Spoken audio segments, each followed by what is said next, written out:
aquele desastre, né, nos prédios da União, nos prédios de Brasília. A gente vai comentar agora esse assunto com o Mário Flávio. Mário, muito bom dia para você. O caos foi instaurado nos prédios oficiais, não é verdade? Bem-vindo. Bom dia, Rodrigo, Laís, Vinícius, Lucas, nossos ouvintes que estão desde cedo acompanhando a gente, né? Infelizmente, eu até brinquei hoje, né, pela manhã, que quem cobre política, né, jornalista, não tem um segundo, um minuto, um dia de paz, né, no Brasil, porque todo dia tem um fato, uma notícia, algo importante, né, e dessa vez, né, foi um ato criminoso que aconteceu ontem. Não tem como ser tratado de outra maneira, tem que ser tratado dessa forma, né. Ontem todo mundo foi pego de surpresa, né, pelo menos quem cobre política, né, embora já havia esse comentário que teria ontem essa manifestação em Brasília. Essa manifestação ela aconteceu, só que não foi a manifestação que as pessoas gostam muito de chamar de ordeira, de pacífica. Não, foi um verdadeiro vandalismo. Houve quebra-quebra.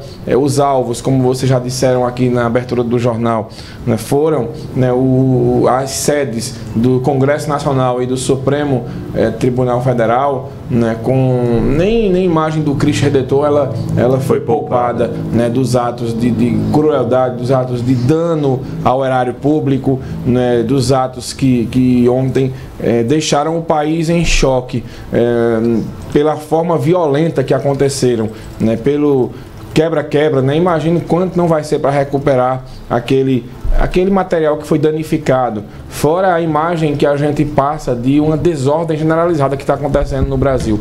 A gente tem algumas imagens que a gente vai soltar aqui, né? Vamos começar com a imagem do início da confusão, do lado de fora do Congresso Nacional, e depois a gente vai comentando na sequência.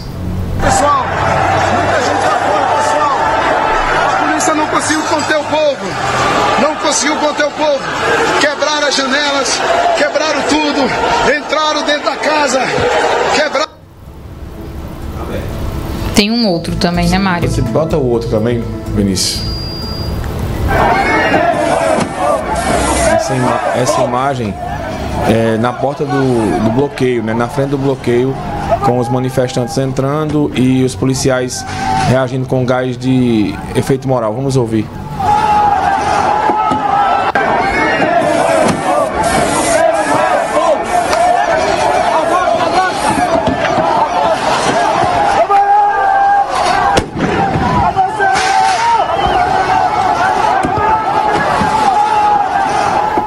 Então, né, para quem está só no rádio, né, a gente tem aí a imagem de um bloqueio da PM, né, que já era para evitar esse tipo de coisa, um bloqueio com pouquíssimos homens, em que os manifestantes eles furam o bloqueio, né, tem um policial que joga gás de pimenta para tentar recuar a multidão, mas eles não conseguem, né. Tem uma imagem muito forte, né, também, que tem um policial a cavalo e eles tiram o policial a cavalo e ele é agredido a socos e pontapés.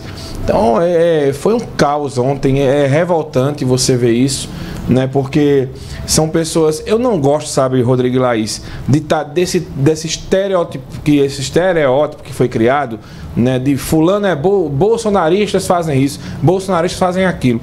É a mesma coisa de você dizer que todo petista é corrupto. A gente não pode tratar dessa maneira. São pessoas que estão insatisfeitas com o resultado das eleições, né? Porque se você colocar todo bolsonarista no balaio, eu acho que não é o melhor caminho. Então tem que tratar essas pessoas dessa maneira, pelo menos na minha opinião, né? Que são pessoas que não concordam com o resultado das eleições, que não aceitam e estão promovendo esse tipo de baderna, esse tipo de confusão, né? E vai desencadeando uma série de problemas, né? A gente teve ontem isso.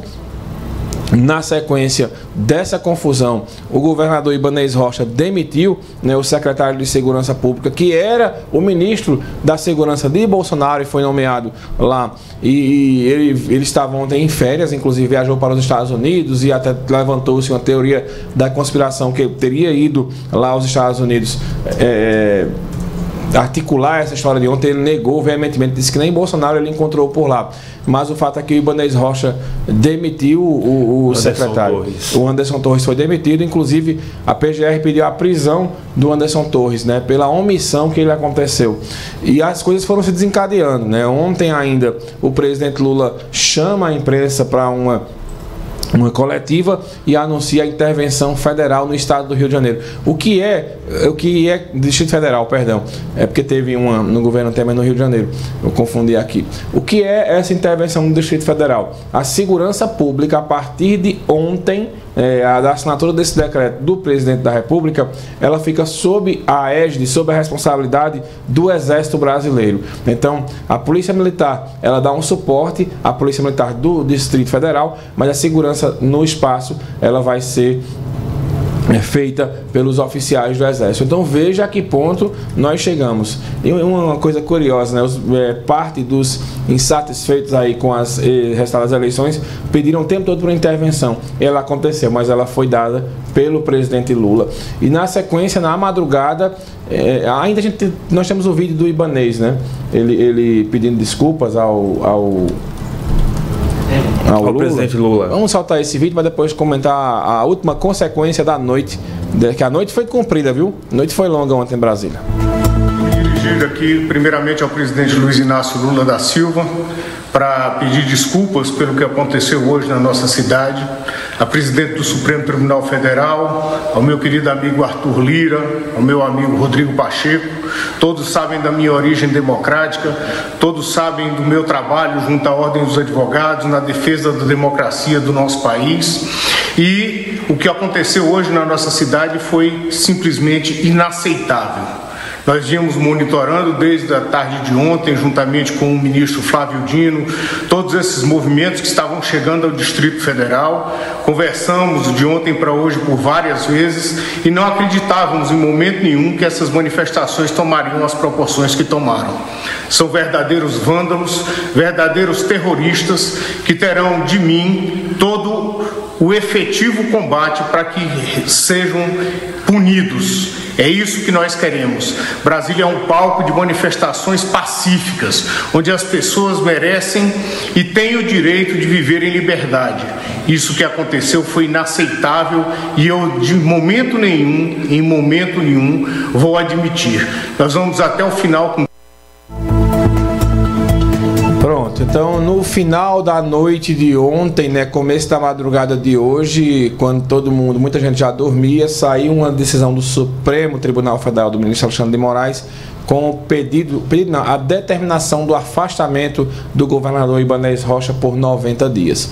Então, toda essa crise ontem desencadeada, né, começou com um protesto. Muita gente fala que a polícia do Distrito Federal foi conivente com essa situação, mas o dano ao erário, o dano ao serviço público, o dano à imagem do Brasil, a imprensa internacional, ela repercutiu bastante essa história, né? As pessoas estão sem saber o que fazer, porque existe um núcleo de um fanatismo hoje no Brasil que passou de todos os limites. E ontem isso aconteceu, deixando a todos chocados, né, com as imagens que a gente... o Brasil sempre foi um país ordeiro, né, com raras exceções. Em 2013, quando teve aquele protesto que começou não só pelos 20 centavos e desencadeou uma situação parecida com essa, em outros momentos da República, e ontem, né, o próprio Lula disse... Eu acho que as pessoas elas têm que ter muita responsabilidade no que falam, né? Diz que a esquerda nunca promoveu esse quebra-quebra, aí já apareceram imagens com esse tipo de situação que já teve. Eu acho que esse tipo de situação, Rodrigo, Laís, não era para estar no discurso do presidente. A gente precisa pacificar o país, e não é só pacificar no discurso que você diz uma coisa e você agindo fala por outra. É pacificar nos grupos de WhatsApp, é para pacificar no tom de deboche que é usado em tudo. O tempo todo é essa troca de acusações, as pessoas se confrontam, se enfrentam o tempo todo nos grupos, e isso torna a situação cada vez mais insustentável e vai se desencadeando com esse tipo de crime que aconteceu ontem, né? A gente vai durante aqui o jornal vai repercutir. Eu volto daqui a pouco, né, no último bloco do programa, com as respostas. O que disse Bolsonaro, o que disse o Lula, o que disse também a governadora Raquel, que também se posicionou sobre esse assunto. Também tem as posições de alguns políticos aqui do estado, como o presidente da Câmara, Bruno Lambreta, que falou em nome do Poder Legislativo.